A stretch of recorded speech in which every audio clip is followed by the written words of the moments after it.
పిల్లాడు ఇంటికి రాగానే పిల్లలు ఉన్నవాళ్ళు ఒక అభ్యాసం చేయండి. నా తండ్రి నువ్వు వచ్చావు అంతే చాలరా.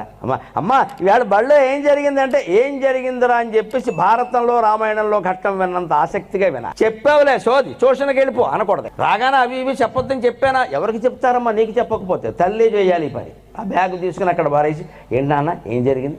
వాడు చెప్పిన కథ అంతా భగవద్గీత విన్నంత ఆశ్చర్యకరంగా వినాలి. వాడు ఇంత ఏం చేశాడు, వాడు పక్కవాడు ఏదో చేశాడు, మాస్టర్ ఏదో ఓటాను అదే చెప్తాడు.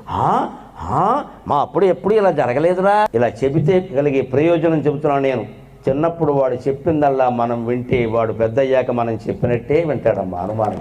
మా అమ్మ నేను ఏం చెబితే అది వింది, పెద్దయ్యాక అర్థమవుతుంది నేను చెప్పింది కదా సోది తప్పితే ఏం లేదని. అయినా మా అమ్మ ఓపికగా ఉంది. మా నాన్నగారు పెద్ద ఆఫీసర్, ఆయన కూడా ఒళ్ళో కూర్చోపెట్టుకుని దశరథ మహారాజు రాముడు కబుర్లు విన్నట్టుగా విన్నాడు. మా నాన్న ఎంత గొప్పవాడు అని ఆయన కూడా అలాగే ఉంటాడండి. ఎందుకంత అద్భుతమైన వ్యవస్థను మనం కోల్పోతున్నాం? దీనికి రూపాయి ఖర్చు లేదే.